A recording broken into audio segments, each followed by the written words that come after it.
पैसे की ना एक बहुत इंटरेस्टिंग बात होती है। पैसा एक आम आदमी के अगर नजरिए से बात करें तो आम आदमी के पास जब पैसा आता है ना तो वो खुद को भूल जाता है, बिकॉज उसके अंदर घमंड आ जाता है, सारी चीजें आ जाती हैं।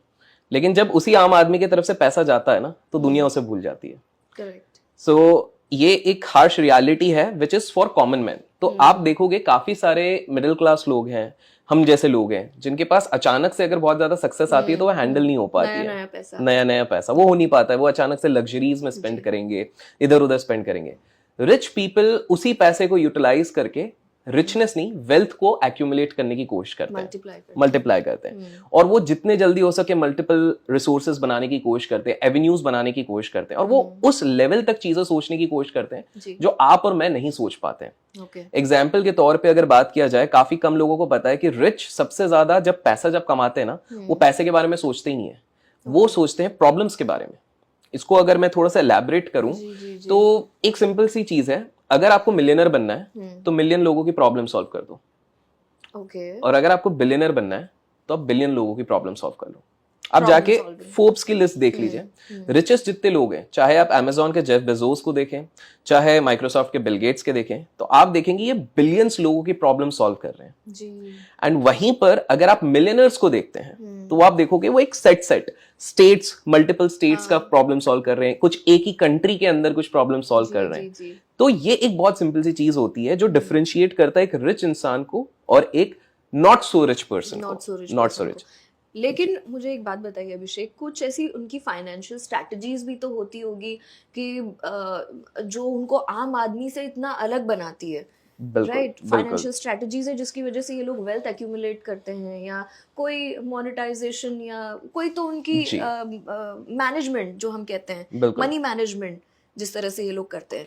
सो ये बिल्कुल, ये जिस तरह से पैसे को देखते हैं और पैसे को जिस तरह से इन्वेस्ट करते हैं वो कंप्लीटली डिफरेंट होता है।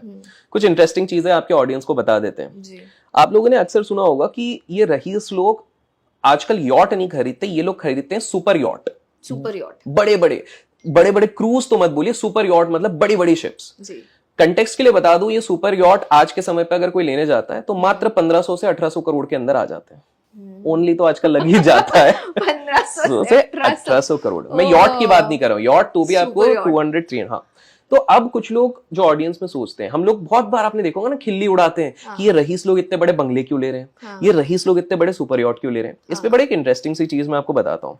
एक एग्जाम्पल लेते हैं, आप और मैं, मान लीजिए हमको एक बिजनेस डीलिंग करनी है, और मान लो आज के समय पे हम डिसाइड करते हैं कि हम वो बिजनेस डीलिंग, हमारे पास समय नहीं है, तो हम ऑन एयर इस चीज को डिस्कस अगर करते हैं, ठीक है, तो अगर ऑन एयर करेंगे तो चलिए हम बोलेंगे चलो पैसा इकोनॉमिक क्लास में तो नहीं जाएंगे, बिजनेस क्लास में जाते हैं, ठीक है। लेकिन बिजनेस क्लास भी आज ऑलमोस्ट बहुत लोगों के लिए एक्सेसिबल हो गया है। बहुत लोगों को शायद पता नहीं है, जो इन्फ्लुएंसर्स आजकल बिजनेस क्लास में घूम रहे हैं, क्रेडिट कार्ड में काफी फैसिलिटीज रहती है, उसके थ्रू पॉइंट्स अर्न करके आप जा सकते हो।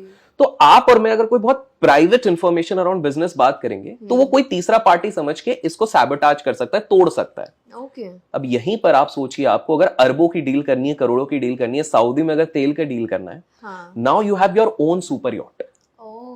आप ऐसी जगह जा सकते हो जो नॉर्मल यॉट या फिर शिप्स वहां का एक्सेस भी नहीं है, आपके प्राइवेट आइलैंड्स, जहां पर देखिए एक एयरलाइन की अगर हम बात करें या क्रूज की बात करें, उनकी एक फिक्स लोकेशंस रहती हैं कि भैया अगर आप मुंबई हार्बर से लेके गोवा तक जा सकते हैं, दिस आर मेन प्लेस। लेकिन मान लीजिए बीच में अगर कोई सीक्रेट आइलैंड है जो एक्सप्लोर्ड है, जो आम जनता को नहीं पता, वहां पर मीटिंग करनी है तो कैसे जाएंगे?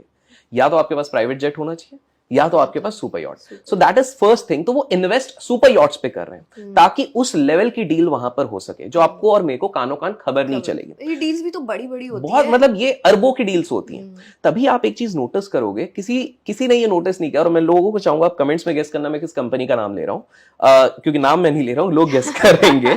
तो आप देखेंगे कोविड का जब पैंडेमिक था, उस समय पर एक हमारे देश की one of the biggest companies पे बहुत ज्यादा कर्जा था।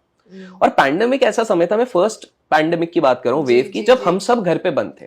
उस समय पे बिजनेसेस भी आधे चल नहीं रहे थे, ठीक है।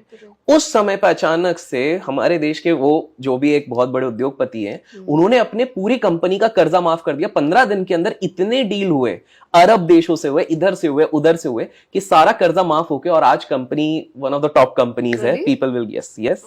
सो और वो बाय द वे मुंबई के ही उद्योगपति हैं, मैंने थोड़ा ज्यादा हिंट दे दिया है। तो ये कैसे हो रहा है, ये डील कैसे पता नहीं चली, क्यों मीडिया को पता नहीं चली? This is the second reason. देखिए पापाराजी जो बोलते हैं, जो बॉलीवुड सेलिब्रिटीज और इंडस्ट्रीज के पीछे पड़ जाएंगे, आजकल इन लोगों को मलेशिया मॉरिशस जाने में कोई प्रॉब्लम नहीं है। कंपनी उनकी मीडिया हाउस टिकट दे देती है कि जाओ भाई, ये हीरो गए हैं, हीरोइन गए हैं, उद्योगपति गए, कैप्चर करो। लेकिन सुपर यॉट में कैसे आएंगे? उसकी एक्सेसिबिलिटी के लिए ही वही बंदा जा पाएगा जो दिन के 20-30 करोड़ खर्च कर सकता है। As simple as that. तो ये हो गया दूसरा। तो प्राइवेसी हो गई, आपके इन्फॉर्मेशन यहां पर हो गया, बड़ी डील्स हो गई जो कानो कान किसी को खबर नहीं चलेगी, तो कॉम्पिटिटर इसको तोड़ भी नहीं सकता है।